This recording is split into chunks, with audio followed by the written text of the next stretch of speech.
కొన్ని దేశాల్లో వాకింగ్ చేస్తే రాయితీలు ఇస్తారు, కొన్ని యాప్లు చూస్తే డబ్బులు ఇస్తాయి. కానీ విశాఖలో చూసుకుంటే వాకింగ్ చేస్తే ప్రభుత్వానికి డబ్బులు చెల్లించాలి.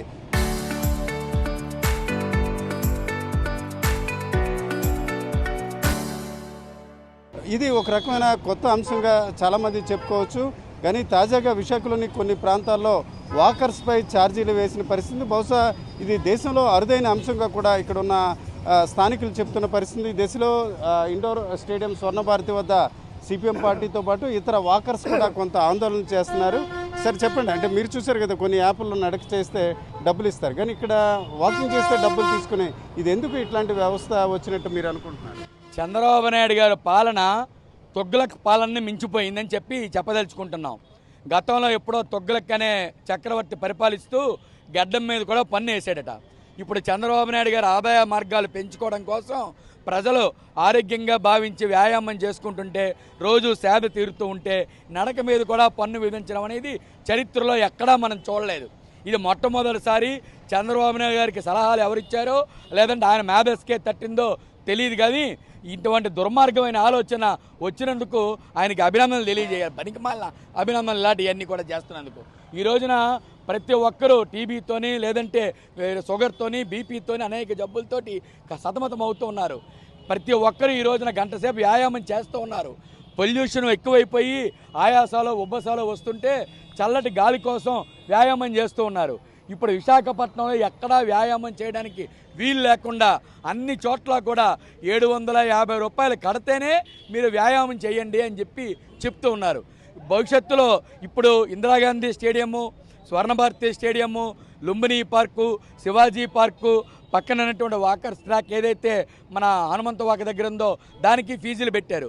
భవిష్యత్తులో బీచ్లో కూడా దీనికి పెట్టిన ఆశ్చర్యపోవాల్సిన అవసరం లేదు. రేపు పొద్దున భవిష్యత్తులో ముక్కుకు మీటర్ పెట్టి గాలి పీల్చుకోవడానికి కూడా మీరు డబ్బులు కట్టాలంటే ఆశ్చర్యపోవాల్సిన అవసరం లేదు. ఆ రకంగా దుర్మార్గంగా ఈ రోజున నడక మీద పన్నులు వసూలు చేయడం అనేది ఎక్కడా చూడలేదు మనం. అన్ని పార్కులకి ఎంట్రన్స్ ఫీజులు పెట్టారు. అలాగే విశాఖపట్నంలో ఉండే ప్రజల ఆరోగ్యాన్ని కాపాడుకున్నటువంటి క్రీడా మైదానాలని వాటిని కూడా కార్పొరేట్లు కట్టబెడుతూ ఉన్నారు. ఇప్పటికే ఎంవీపీ కాలనీలో ఉన్నటువంటి స్విమ్మింగ్ పూల్ని, ఇండోర్ స్టేడియంని కార్పొరేట్ ప్రైవేట్ కంపెనీలకు కట్టబెట్టారు. అక్కడ స్విమ్మింగ్ నేర్చుకుంటే నెలకి 5,000 రూపాయలు ఫీజు చెల్లించాలి, కోచ్కి అదనంగా 2,000 రూపాయలు చెల్లించాలి.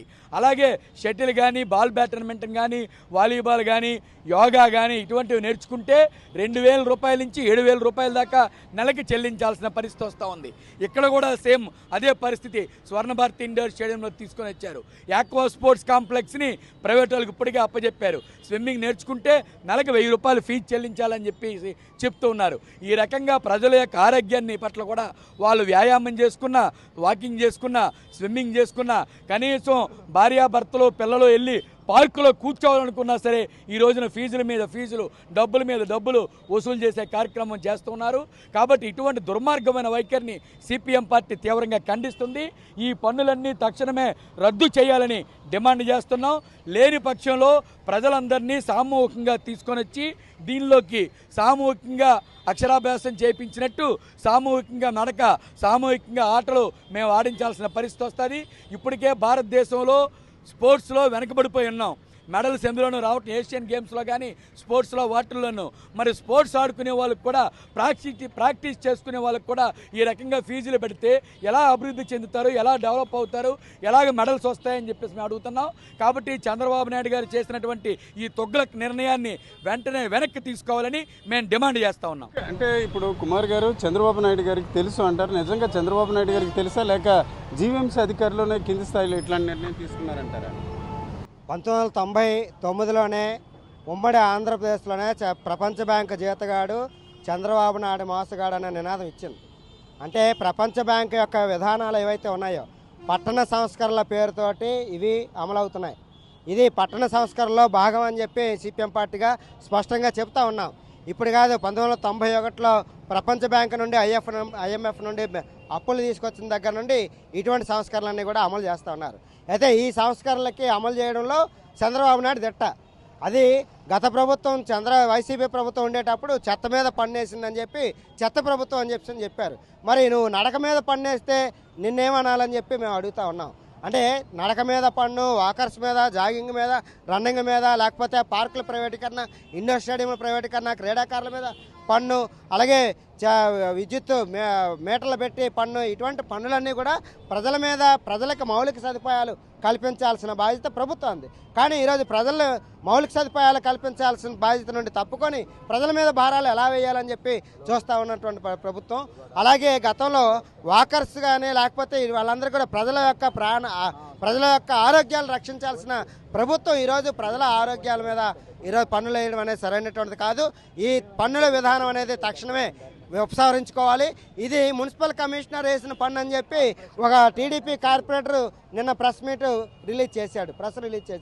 మేము చెప్పదలుచుకున్నాం, ఇప్పుడున్న పరిస్థితిలో కార్పొరేటర్ లేరు, మేయర్ లేడు, మొత్తం అంతా కూడా వ్యవస్థ రద్దయింది. కాబట్టి కార్పొరేషన్ రద్దయిన తర్వాత ప్రభుత్వం యొక్క విధానాన్ని ఈరోజు అధికారులు అమలు చేసే పరిస్థితిలో ఉన్నారు.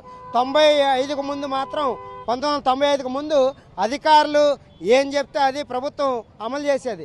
కానీ ప్రజల యొక్క సంక్షేమాన్ని అధికారులు దృష్టిలో పెట్టి అమలు చేసేవాళ్ళు. కానీ ఈరోజు ఆ పరిస్థితి లేదు. ప్రజల మీద ఎటువంటి పన్నులు వేయాలని చెప్పి ఆలోచన తప్ప లోటు బడ్జెట్ పేరుతోటి పన్నుల మీద పన్నులేసి ప్రజల నుండి ముక్కుపిండి వసూలు చేయాలని చెప్పి ఆలోచనతో ఉన్నారు. ఇదే చాలా దుర్మార్గమైనటువంటిది.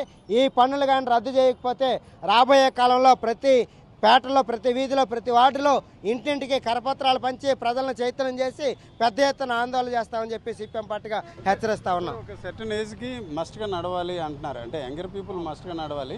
బట్ ఈ రకంగా ట్యాక్స్ అంటే ఒక నిర్ణీత టైం ఇచ్చి అప్పుడు ఫ్రీగా ఇస్తే బెటరా, లేదా పూర్తిగా ఫ్రీగా ఇస్తే బెటర్ అంటారు? యాక్చువల్గా ప్రభుత్వం తాలూకా డ్యూటీ ఏంటి? ప్రజలందరినీ ఆరోగ్యంగా ఉంచడం అనేది ప్రధానమైన డ్యూటీ.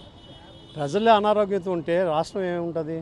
గనక ఈరోజు సీనియర్ సిటిజన్స్ అందరూ కూడా మనం చూసుకున్నప్పుడు చాలా ఎక్కువ ఉన్నారు. యూత్ కన్నా ఎక్కువ సీనియర్ సిటిజన్స్ ఉన్నారు, రిటైర్డ్ పీపుల్. ఇప్పుడు రిటైర్డ్ పీపుల్ అందరూ కూడా ఖచ్చితంగా తమ ఆరోగ్యాన్ని పెంచుకోవడానికి, జబ్బులకు దూరంగా ఉండడానికి, బీపీలకి, షుగర్కి దూరంగా ఉండడానికి వాక్ అనేది కంపల్సరీ అయింది. ఈ కంపల్సరీ వాకింగ్ అయినప్పుడు వాళ్ళకి అదనంగా ఏం కావాలి, వాళ్ళు వాకింగ్ నడుస్తున్నప్పుడు ఏం ఫెసిలిటీస్ కావాలి, వాటర్ ఫెసిలిటీస్ ఉందా? మేము ఒకసారి మున్సిపల్ అధికారులు తీసుకొచ్చాం. ఉదయాన్నే బీచ్లో వాకింగ్ చేస్తున్నారు, అక్కడ టాయిలెట్స్ ఉన్నాయి. నడిచే వాళ్ళు ఎవరు? షుగర్ పేషెంట్స్ వీళ్ళను. యూరినల్స్ వచ్చినప్పుడు మీరు 6 గంటలకి, 6:30కి, 7 గంటలకి తీస్తున్నారు, ఖచ్చితంగా 4:30, 5 గంటలకి అరేంజ్ చేయండి అని చెప్తాను. అంటే ఇటువంటి సదుపాయాలు ఎక్కువగా కల్పించడం పోయి వాళ్ళ దగ్గర ముక్కుపిండి పన్నులు వసూలు చేస్తుంటే ఇంకా వాళ్ళు ఏమి నడుస్తారు, ఏం చేస్తారు? కనుక ఈ ప్రజల ఆరోగ్యం కాపాడాలంటే ఖచ్చితంగా ప్రభుత్వం వాళ్ళకి సదుపాయాలు, పన్ను రద్దు ఒకటే కాదు, కావాల్సిన సదుపాయాలు, ఆ నడకలో కావాల్సిన సదుపాయాలు, వాళ్ళు జాగింగ్ కావాల్సిన సదుపాయాలు, వాటర్ ఫెసిలిటీస్, సోలార్ ఫెసిలిటీస్ ఇవన్నీ కూడా ఇవ్వాల్సిన బాధ్యత ప్రభుత్వానికి. లేకపోతే జవాబు చెప్పుకోవాల్సిన పరిస్థితి ఉంటుంది. ఈ వాకర్స్ అందరూ తిరగబడే పరిస్థితి ఉంటుంది. వాకర్స్ ఇండివిజువల్ కాదు, మీ దృష్టిలో నేను తీసుకొస్తున్నాను. వాకర్స్ ఇంటర్నేషనల్ అంటే పెద్ద సంస్థ, దేశవ్యాప్తంగా ఉంది. మన విశాఖపట్నం జిల్లాలోనే 101 డిస్ట్రిక్ట్ 101 ఉంది. దాని గవర్నర్ గారు ఆర్ఆర్ఎస్ మహేష్ గారు. మన విశాఖపట్నంలోనే 140 పైన వాకర్స్ క్లబ్లు ఉన్నారు. రేపు ఈ వాకర్స్ క్లబ్లందరూ కూడా దీని మీద తిరగబడేటువంటి పరిస్థితి తీసుకురాకూడదని నేను ప్రభుత్వాన్ని మీ ద్వారా చెప్తాను.